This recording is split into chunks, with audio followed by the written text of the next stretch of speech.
Good morning, everyone. Good morning, Angel from UAE, and good morning, Journals as well. Thank you very much all for being there. We are discussing today in this online session, we're getting a little bit of an update of what's going on in Oman in terms of solar energy. There's been a lot of talk, a lot of discussion and changes in the past few months about this specific market. There's been some government tenders, but we're here today to find out what are the opportunities now and going forwards. And I'm thrilled to have with me today two experts in these topics. And I'm going to ask them to introduce themselves. So first of all, I'd like to ask Rama, can you please introduce yourself and tell us a little bit about yourself and also where you're joining from, please, Rama? And don't forget to unmute your microphone so we can hear you. Good morning, ladies and gentlemen. My name is Ramaswamy. I'm joining from Muscat, Oman. I'm working in government of Oman as a technical expert. I'm here since 1997. I'm basically a mechanical engineer, and I did my PhD on mechanical engineering about 30 years ago. So my specialty was refrigeration, air conditioning, and solar energy. I started interested because refrigeration is a highly energy intensive area. So I thought that how best we can use solar energy for the air conditioning purpose. So that is how I have been doing for the last 20 years to promote solar energy. And that's what I'm going to share my experience with all these participants. Thank you. Thank you very much, Rama. And also, Iwan, please, can you introduce yourself briefly and tell us where you're joining from? Hi, my name is Yuan Walters. I'm a partner with Evershed Sutherland. I am based in Dubai and I head up our clean energy practice in MENA. I moved to the region earlier this year and I'm here to talk about solar in Oman and particularly looking at the legal aspects of the program in Oman. We're looking forward to actually hearing from the two of you. This is how it's going to go today. It's going to be really simple. I see that there are some people that are already familiar with us, so you know how it goes. First, Rama is going to give his presentation, then Iwan, and then we'll take questions from you. So Rama, can I ask you to share your screen, please? And whilst Rama shares his screen, so what I'm going to explain to you how you can send your questions. At the bottom of the screen, there is a toolbar and there is a little icon that it says Q&A. You can send your questions through there. And just a reminder that you will get these materials and also some extra materials that Rama sent to us in a Word document a couple of days after the webinar. Okay, and the recordings, we're also recording the session. Could you make that into a large screen for us, please, Rama? And I see some familiar faces already on the list of attendees. So hi, Giuseppe, and many other people as well. Ahmad also joining from Dubai. So I'm really glad to see you guys. So Rama, there is a little button at the bottom there that no, you need to go out of there because there is some. Okay, no, that has worked actually. Let's go with that. Just unmute your microphone and you're good to go.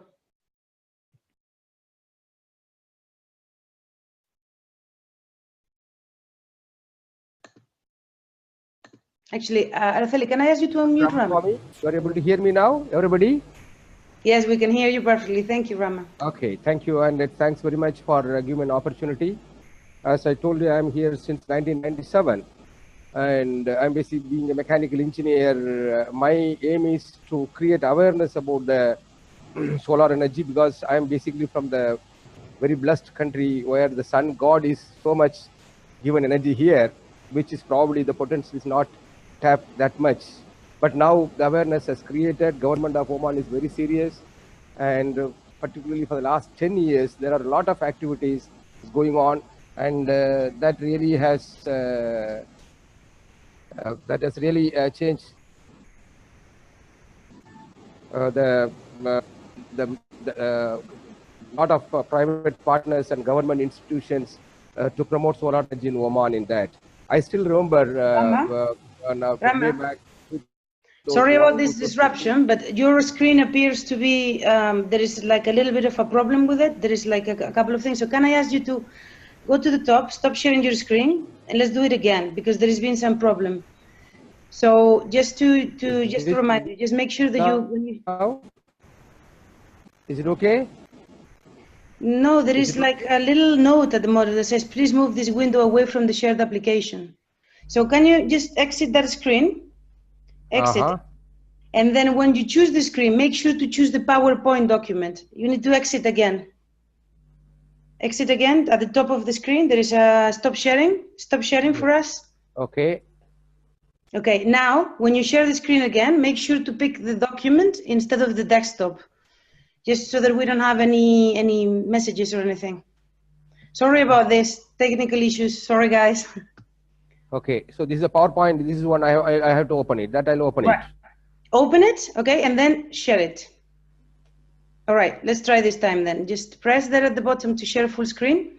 There is at the bottom a little icon. Further along to the right, more to the right, more to the right. The last one. No, in the other side. Next to the minus. Can you see the minus in the Zoom? Next, yes. Press that one. To the left of the minus. That one. That one. Yeah. That should make it onto a full screen.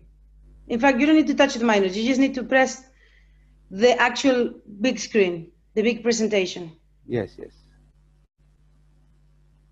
No, I think that is only Zoom. No, that's what I'm saying. Don't press the Zoom, leave the Zoom. The icon next to the Zoom on the left.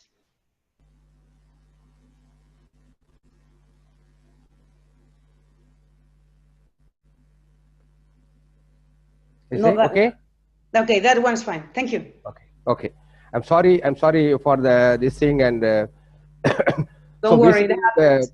My PowerPoint presentation consists of, I don't take much of time. I'll take about 10 to 15 minutes. And the main source of energy in Oman is either gas or oil. And till now, we don't have major renewable energy projects.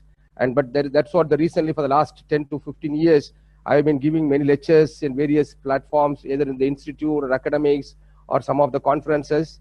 And so government has really realized 10 years ago, and we have different agencies like Authority of Electricity Regulators, AER, who is a government agency who is making policies on that. And recently government has also put different tariffs also, particularly for the electricity, because electricity in Oman is highly subsidized, very highly subsidized. I think I have given some figures in my write-up. Probably you can see that one. So from 2008 or 2010, really the government has really seriously decided, because of the commitment what they have made. And I also would like to stress, Oman is the only country we have a different separate exclusive ministry for the Ministry of Environment Climate Affairs. And Oman is also signatories of various environmental protocol, the latest one being a COP Paris in 2015. And that was the first, Oman is the signatories on the next day itself. And Oman is also one of the signatories of Montreal Protocol and Kyoto Protocol. Of course, that is related with all ozone depleting substances. And definitely various institutions and agencies, and they are also trying to make policies, getting input from different experienced people from experienced countries, because they have so much potential which is really untapped. You can see the graphs. I have also given more details in my write-up. You can always read that one. So throughout the year, they have so much heat, particularly sun, and unfortunately that is not tapped in that. And before I joined here in Government of Oman, now I am working with the Royal Court Affairs, which is basically looking after His Majesty's properties, private properties like palaces and iconic buildings and all the thing. I am working here since 2009. But before that, for 12 years, I worked in the hospital, one of the referral hospitals in Oman. It's about 240-bed hospital. I was a hospital engineer. So I tried to do some on my own, how best we can use solar energy in Oman. This is, I'm talking starting from 2003, 2004. That time, nobody was talking about the solar energy in Oman. But I took initiative because I interacted with, liaised with some of the academic institutes like Sultan Qaboos University. So we get some fund from them. So some of the applications, I have published various peer-reviewed papers in journals and all the thing. So these are some of the studies I carried out till 2009 when I was in the hospital. Some applications were hot water application, vaccine refrigerator, that by pumping of water by using solar energy, and this air conditioning system by using solar energy. So this hot water application is basically one of the things which we have completely bought some solar panels from some countries, and we carried out for about 2 years study. The fund has come from Sultan Qaboos University, and we have also collected the data, and we have developed a correlation, and the final report is submitted to the Sultan Qaboos University in 2009. So this all has encouraged the government to really go on that. So before that, about this hot water system, I want to explain you. It's about 250 bed hospital. We spend almost 1,000 to 1,500 liters of diesel per day to produce hot water.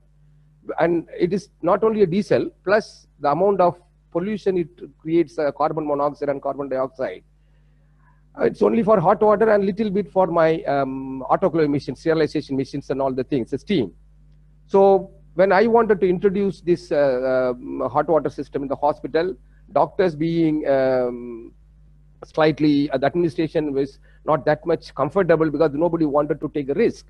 But I convinced them. I said with the administration and everybody, and ultimately we got the permission, at least 40 to 50% for the non-critical areas where the hot water system is going. I installed the system. This is what the photo I have shown here, and these panels I got it in that, and I was able to save a good amount of 30 to 40% of diesel per day in that. This was a study, and we have a data logger, and some of the description is given in the saving details also, how much carbon dioxide emission we are saving. So these details also, but I have a published paper on this. That report is also there, detailed report. If anybody want, you can ask me. I will send, because being a limited time, I'm not able to share more detail on that. So these are the data which we have correlation we have developed for the 2 years, and then as a function of temperature, we developed this correlation by using a curve fitting program in that. This is also 2009 I have submitted. This is the first project. So this was the one really we have done, actually practically we have done, but other projects are basically only a feasibility study. We have a remote area. It's about 100 kilometers away from the referral hospital, the health center, primary health center. So there we thought that why can't we use some of the air conditioning system by solar energy, and at the same time being a hospital, we don't want to really the hospital to suffer. So the existing system will be there, and then we have this a feasibility study by using vapor absorption system, or we have two proposal, either solar thermal driven absorption unit. That's what I have suggested for this one. This also we have prepared a scheme, and this is another one which we developed a refrigerator for vaccine to store, particularly in the remote areas where we have some difficulties, because in Oman till 1997-98, some of the remote areas were not connected to the main grid, and we were operating with the DG sets only. So in those places, this type of solar refrigerators were very much useful. So this I did through one of my student who did this academic project. So he fabricated and he demonstrated. This was a solar refrigerator. Probably this was way back about 10 years ago. I think as a bachelor's degree project we did actually in that. And then this is also how we can use this solar energy to pump the water from the borewell for drinking water. One of the remote, most of these feasibility studies are carried out in the remote health centers only. So these are the basically the work I did, what I done in Ministry of Health when I was working. From then after that, when I moved to 2009 in here in Muscat, a new department, and this is again we are trying to sit with His Excellency, trying to do some sustainable buildings, because most of I look after most of the building services. So we have some iconic projects. We are trying our best to introduce some solar energy projects in our projects.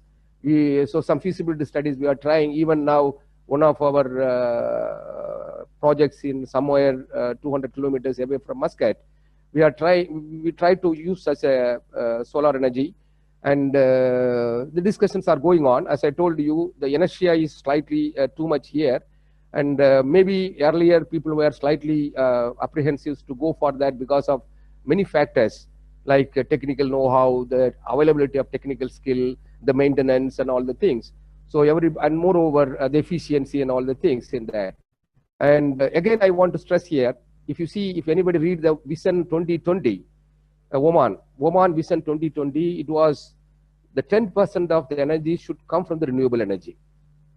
But now that has been slightly postponed to 2025 because it's reviewed actually.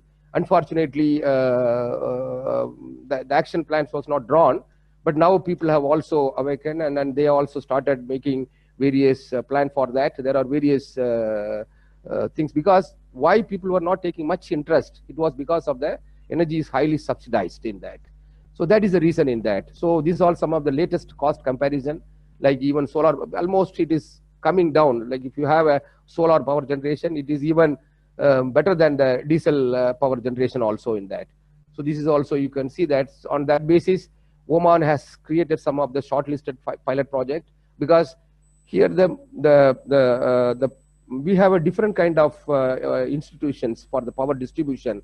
Like for Muscat, we have Muscat Electricity Distribution Company. Similarly, for the rural area, we have Rural Electricity Corporation. They also do a lot of work.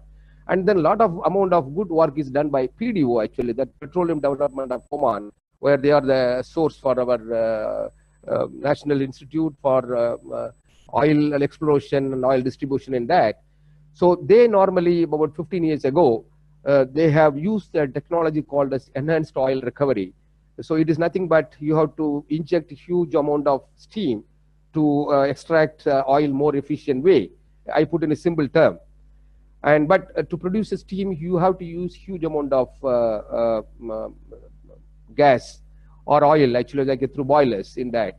So I think almost beginning of 2010 or 2011 or 12, the pilot project started from the Glass Point from USA, and they did by using a solar panel, and that project was very successful. And now that project is extended, one of the largest solar energy project in Middle East, that is particularly in Oman. So Glass Point is executing 1021 megawatt solar thermal project. Now this is under construction. Some of the, I think this year or next year, it is going to be commissioned in that. And then AE, authority, as I told you, Authority of Electricity of Regulators, they are making different policies in consultation with all experts from academics as well as research institute. We have Research Council of Oman, and then we have also Public Authority of Water and Electricity. So from this in collaboration, time to time they conduct various seminars, various meetings, and then get input from everybody, and then they're also making policies in that. So on the first commercial project, I mean as built and owned IPP, independent power project, it's about 500 megawatt solar project. The tenders were feasibility, they finalized, and the tenders have been floated. I think last month or this month, this month the tenders are going, bids are going to be open. This is what I understand. This project is going to come in one of the area. It's about 250 kilometers away from Muscat. This place is called as Ibri in that. So I'm sure this project is going to really change the mindset of the solar project in Oman in that. I'm sure this will be completed successfully. And then people, and then AE are also working out on the grid management, particularly the various economics and financial supporting system. So they are also going to come out with some of the policy statement, because we have been attending regular meeting. Even last month, I was attending one of the Energy Majlis meeting conducted by some of the embassy, Netherlands embassy here, and some of the representatives from AER were there. We were talking many issues, energy efficiency, plus even renewable energy, including solar energy also in that. So I'm very positive on that, very optimistic. So the future of Oman is solar energy, and there is a good potential. And I wish all the people who are participating and the private partners, they should come, because throughout the year you have solar energy. The God is blessed this country, the great country, with a lot of amount of solar energy in that, which is still untapped, which is what I am here now. And I have also more details I have given, some of the studies carried out by some academic institute, some research institute. I have made as a small points, and I have shared it in a word format. You can use it on that. And thank you very much for giving an opportunity. Thank you very much, and have a nice day. Yes. Thank you very much, Rama. If you can stop sharing the screen. Yes. And for the ladies and gentlemen that are here with us today, don't forget to send your questions through. Thank you very much for your presentation. It's good to see the big projects, you know, because the pilots are rather small, and I agree with you, the glass point was actually an inflection point in the country, so I hope to see more of those. Iwan, if I can ask you to share your screen and give us your presentation, please. So, whilst Iwan is preparing his presentation, I'd just like to remind you all, Q&A box at the bottom. We will take the questions as soon as the next presentation is finished. And hopefully we'll clarify a few of those points and doubts that you may have. Thank you very much, Iwan. So I'm just going to, we can see it perfectly. It's full screen, it's perfect. Great, thank you. Can you hear me? Yes, we can hear you. Thank you very much. Thank you. My name is Yuan Walters. I'm a partner with Evershed Sutherland. I'm based in Dubai. I head up our clean energy practice in the MENA region. I'm here to talk to you about solar power in Oman, following on from the very informative presentation that we've just had. But I'll be focusing a bit more on some of the legal aspects of the projects themselves.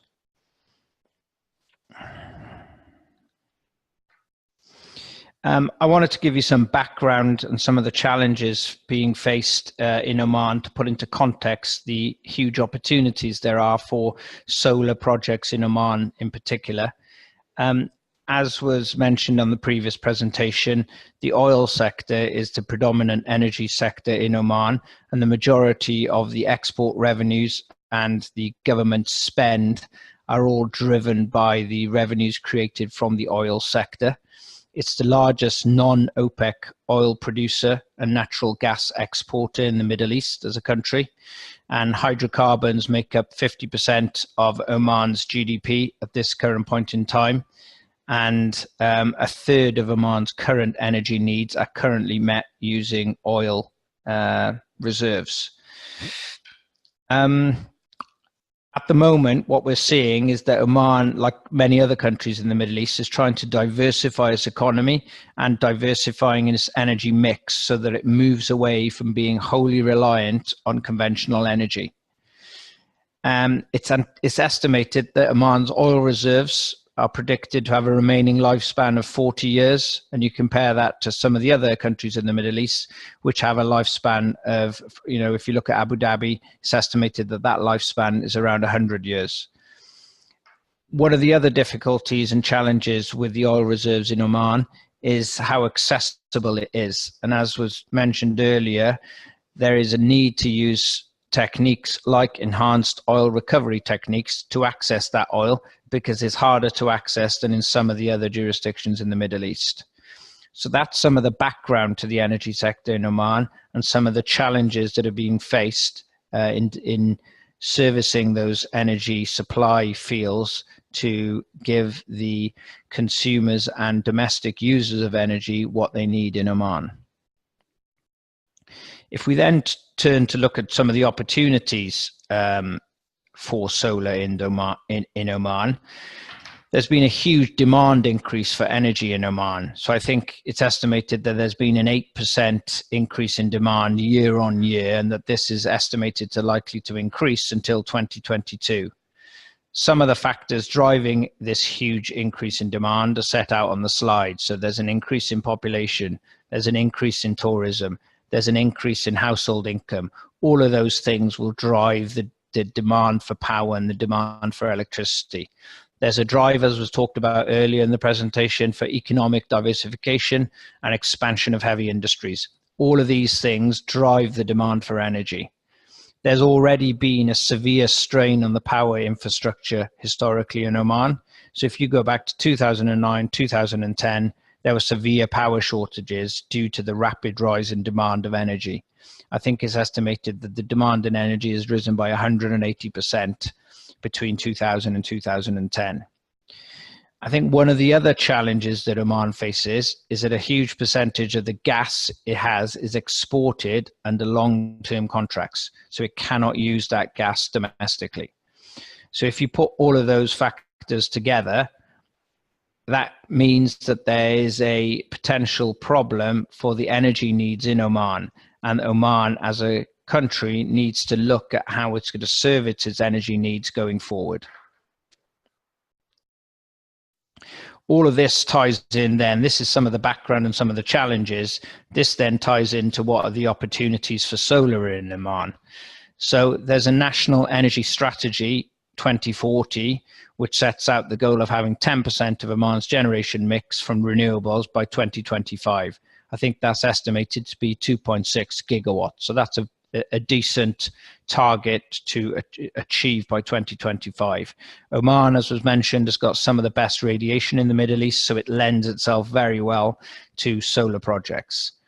Also, the appetite for solar power projects is extremely strong because people in Oman, domestic and commercial users, realize the advantages of using solar on their projects. The falling price of solar enables the crude oil to be used for exports. So historically, that crude oil has been relied on to fuel power plants. If you can fuel those power plants by using solar PV, then you can obviously do other things with that crude oil. For example, export that to increase revenues. Another factor that is relevant for Oman, like many other countries in the Middle East, is that the subsidies supporting domestic consumption of energy are being disbanded. That means that the cost of using that electricity is about to soar. So people in Oman need to be looking at additional ways of using energy at more cost effectively. So all of these factors play into the fact that Oman, like many other countries in the Middle East, need to look at its energy mix and try and take advantage of, for example, solar power project, which has a falling price of construction.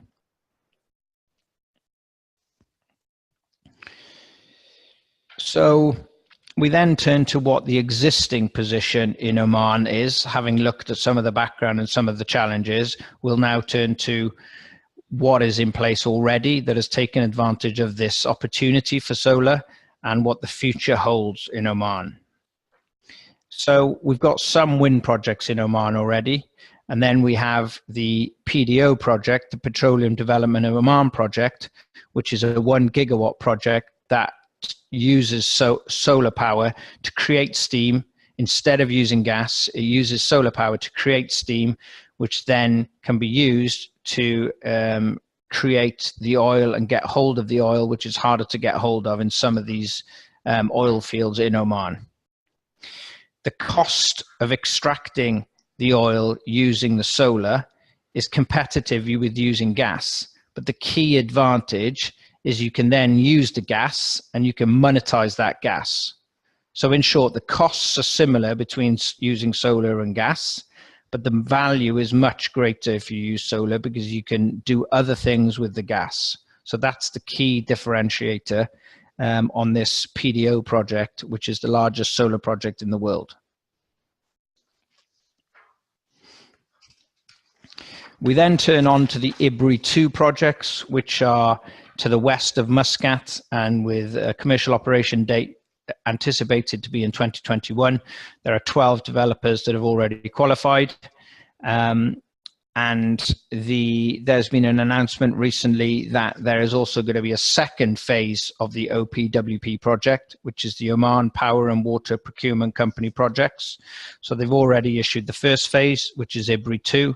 They've announced there will be a second phase between 500 megawatts and a gigawatt announced, and that was announced recently.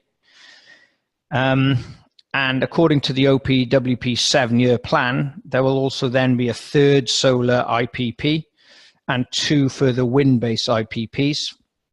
And they'll commence the procurement process towards the end of 2019, with commercial operation for those projects expected to be by 2023. And that ties in with the overall target of having 10% of all clean energy in the energy mix in Oman by 2025. So if we look at the IBRI 2 program in particular, the requirements of that program mean that 40% of the shares of the project company need to be listed on the Muscat securities market. That means that 60% then will ultimately, once the project is operational, be owned by the sponsors of that project.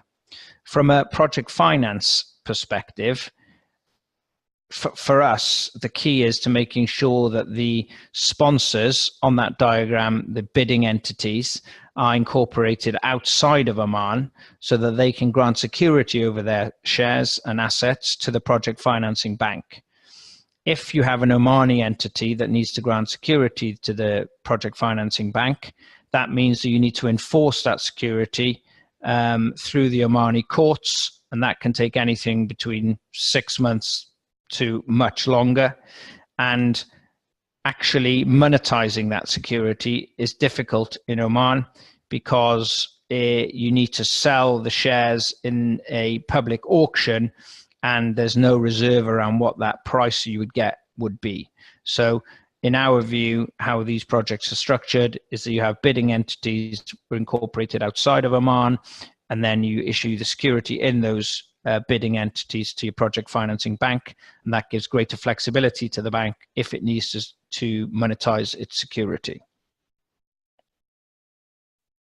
Some of the other factors that are interesting on the IBRI 2 project is the Omani Rial is pegged to the US dollars. One of the things that we would need to look out for is what would happen if that peg is removed in the future. One of the advantages of Oman is that there's a recognition of the concept of security and direct agreements and mortgages, and that's extremely important for any project financing. And again, the Oman is a signatory to the New York Convention, which is extremely important if you need to enforce your rights under any of the agreements themselves. One of the other things that is worth mentioning is the spot market in Oman. So that the PPA at the moment is for 15 years under the IBRI, 15 years under the IBRI 2 project. That typically means that you have a 12-year repayment profile of your bank debt, and then you'd have a 3-year cushion for any overruns. And after that 15-year period, then you would be entering the spot market. And then that's an all equity risk of what price you would get into that spot market. But that is a model that we've seen used in other markets in the Middle East on similar projects. Another thing to note in the PPA for this project is that you need to specify how much of the local currency is required to make local capex payments. And then that amount of money will be paid to you under the PPA, so you have the local currency to make those capex payments. Another interesting fact about the IBRI 2 project is that the way the procurement project was run meant that as part of your bid, you were given all the project documents, and then even though the RFP stated that they did not expect any changes to the project documents to be made, there was a window for them to reissue the project documents prior to the issue of the final form of your bids into the as part of the IBRI 2 projects. And that's an unusual approach on these government-led procurement programs. And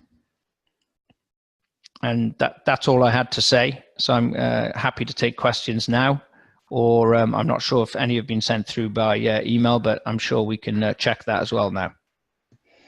Absolutely. Thank you very much, Iwan. If you can stop sharing so that we can see you guys a little bit more up close. And yes, there has been a few questions sent through. So let me just ask you, oh, sorry. Let me just ask you, and also I know that Ramas has already been answering some of them. So let's start with one that I thought it was important to bring up here in the public domain. One here said, which are the key government institutions responsible for renewable energy strategy and tendering respectively? I know that Ramas has already answered this, but I'd like to open it up and also to do it publicly here live, so to speak. So Ramas, do you want to unmute your microphone, please, and maybe answer? I know that you've already answered you've written them, but you can also say them, and then yes. maybe one can add anything else. You muted yourself again. Now we can hear you. No, you muted again. Okay. Now. Okay. Now I'm answering some of the questions I've answered one by one, because I'm not that type of good fast in typing. So probably I normally dictate it in that. Typing, I think the spelling mistake and all the things are there. So it takes some time. So if the audience asks directly, we can answer it also. So I can answer it and I can also type it. So which one you would like to have actually? Like, so I'd like to ask you the question that you've already typed. Which are yes. the key government institutions responsible for renewable energy strategy and tendering, respectively? I think I have given the answer in that. Even in my write-up also given, say, that is Oman Water and Electricity. That is a government institute which are responsible for the tendering and procurement actually. They are like a contracting, they normally do all contractual procedures, legal aspects. That's correct. Yes. Yes. That is it, only those two. Okay, excellent. Yes. So we had also a question here that I find really interesting myself. Someone said here, do you expect to see any opportunity for CSP except for the case of enhanced oil recovery? Yeah, that's what I have given. Actually, you know, in any building here particularly, 50 to 60, 70% of the energy is used for air conditioning because of the hot climate actually. So that is how we can use an alternative air conditioning system, because we use a conventional air conditioning system, which is a very energy intensive air conditioning system in that. So why can't we use a vapor absorption system? So for vapor absorption system, we can use a steam generated by the this type of CSPs, which we are using to extract the oil. The same steam can be used for the vapor absorption system. But generally, people always talk about the COP, low efficiency and all the thing. But when it comes to the particularly refrigeration air conditioning, there is a terminology called as COP, coefficient of performance. This is what people always talk. But when it comes to the climate issues and all the things, already I have written about 10 years ago, there is an interesting article I have written about the promotion of vapor absorption system in the Middle East country in that, which is unfortunately not done. Being an air conditioning expert, because I have designed some of the largest air conditioning plant in Southeast Asia. Before I come to Oman, I worked in Government of India as a design engineer. So I know that air conditioning, particularly vapor absorption system, is another area where to be explored in that, yes. Yeah, I don't think they mean air conditioning. They mean CSP as in concentrated solar power for electricity, which is, for example, what has been announced. But in that case, it will be heavy investment. You need to have a steam turbine and all the things. But in this case, if I have a steam, the steam can be used even for air conditioning. Yeah, that's what technical aspect I'm telling in that. Yeah. I mean, but the DIWA, you know, DIWA has announced a 700 megawatt project that works as a battery. So from sort of 6, 7 p.m. to the next morning, you know, to counteract the PV that works during the day. So that's, I think, the question. In fact, there is a lot of questions here about dispatchability. You know, is there any dispatchability or anything that has been considered into this tender? So I don't know if you have any views on this, whether this is something that is... There's nothing in this tender on CSP, and all the OPWP have announced is there'll be another solar PV tender, and then, as I said in my presentation, there'll be a final third IPP and 2 other wind projects. It hasn't specifically said anything about CSP, so I'm not saying they won't have it, but at the moment that's not envisaged. It's solar PV. It's the existing that's with OPWP. PDO have then done their own solar projects, which they're using the steam to get hold of the oil that's harder to get hold of. But that's where we are at the moment. Okay, here someone asks a curious question. It says, just to play devil's advocate, what would be the key arguments against ramping up solar energy in Oman? Well, the cost of solar now is so it's so low and competitive that I think all of the points that I made at the start of my presentation, there's a huge demand in energy. So Oman needs to decide, does it want to export more of its national resources to create more revenue and then fill that gap in its energy needs by putting in place solar and wind? Or it uses all that oil and gas that it's exporting to service its own demands, and then its revenues go down. So for me, it's a no-brainer. You know, for me, for anyone, you know, all of the big oil producing countries are looking into ramping up renewables to sell more, we get this, also to prepare for the future, considering the state of the climate change, and all these things about all of the fossil fuels having to remain on the ground. To what extent can countries like Oman still be counting on, oil revenue, say in 30, 40 years? Because there's been so much spoken about and calculated about how much we're going to have to live on the ground. There's been so much. It can't. At the start of my presentation, the estimated lifespan of the Omani oil is 40 years. So that's why it's now diversifying away from being wholly reliant on oil and gas. It has to, because other countries in this region have a much greater lifespan on its oil and gas. So Abu Dhabi is 100 years. Gotcha. Okay. Okay, so here someone asks, it's a bit, I think we're repeating ourselves a little bit, but clearly some of the questions are still coming because it's not clear. How much PV capacity is forecast to be installed in 2018? Any change on the policy framework expected in the near future? There's been changes in the past, so are you expecting any further changes? No, I don't think they need to change any more the framework or the regulation that's in place. So there's the 500 megawatt IBRI 2 project, and then you have the second IPP that they've announced, which is will be between 500 and a gig. Then you'll have the third solar IPP project. Okay. Anything in terms, this is a question for you, Ramas, anything in terms of grid management and grid stability, which I think it hinted a little bit about storage. Is there any plans for that? Because you can't just add renewable to a grid, and expect that it's not going to have any problems. No, I interacted with some of the officials from Authority of Electricity Regulators who are the policy makers of the government, from the government side, and they are making a draft policy for the smart grid and microgrid actually, to encourage the individual owners to install their PV panels in that.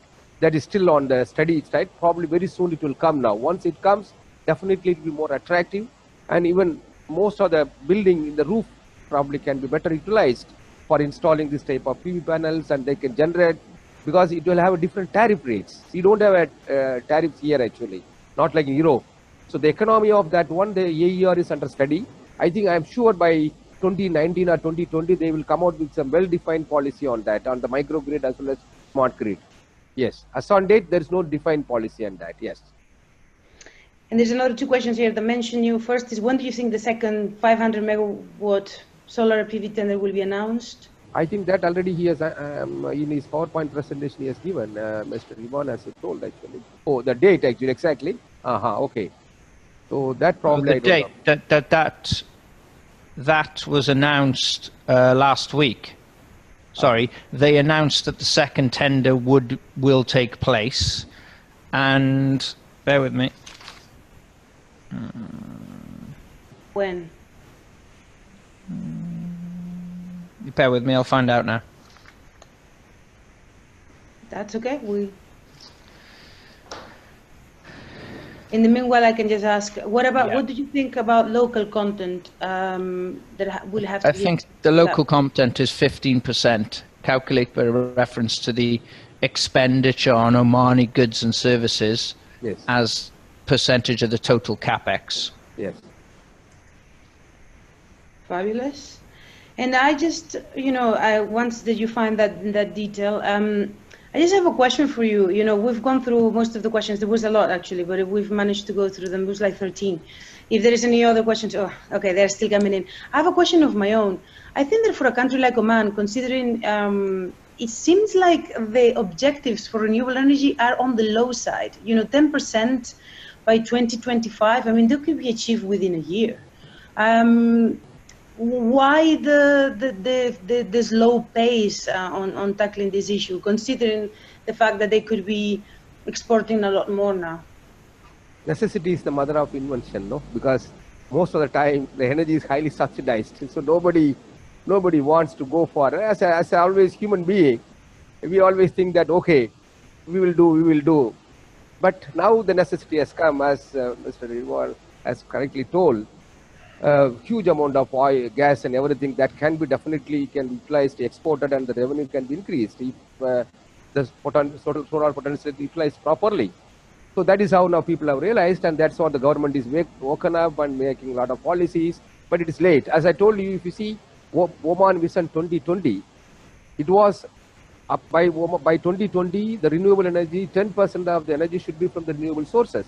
This was a plan. Probably 2020 must have been planned in the year maybe 1995 or 90 or 2000, like that. But everybody, the stakeholders, government stakeholders, probably they were busy with the other works in that. So, but now they realized. So now they have postponed it to 2025, considering the inertia of the government institutions in that. Yes, yes. But I mean, yes. you could still achieve it, you know. 10% by 2021 could be achieved easily, and maybe 20 or 30% by 2025 could also be achieved. Sorry, Iwan, did you get the answer to that? The data? Yeah. Yep. So it's the second tender of between 500 megawatts and a gig. It's called Solar 2022, but it's expected to take place, the tendering for that, next year. Next year. Okay, so you guys contact Iwan again when you're interested in that tender. He's your legal guy. Okay. So that was it, really. I would like to thank you very much. I mean, it's a country that has taken a little while long, you know, to get there, but it looks like now we're there. It's just for these large projects to take place. And yes, they have the EOR, you know, that huge project by thermal megawatts, the largest in the world. I am hoping to see a little bit more of dispatchability, because it is a thing. You know, it's true that they have a lot of gas, but still. And hopefully, you know, we'll be turning. And next year, it's not that far away. You know, it seems like 2019 is very far away, but it's actually in 3-4 months. So hopefully, by then they will announce from 500 to 1 gigawatt. That should get the prices quite low, actually. Sure. Do you have any expectations in terms of what the price should be for, like, to make it, you know, for a tariff? And would it be like Dubai, UAE? Would it be like Egypt and Jordan at the moment? What are you expecting in terms of the prices achieved? So as you asked, the question is to me, I think as per the commercial aspect. Yeah, probably I think Ivan is the right person to answer it, because I am not that much sound on the commercial aspect of that one. So I look more on the technical side. But definitely the prices will come down, and they are working out. I think Ivan is the right person who can answer for this. Yes. I think the prices will be extremely competitive.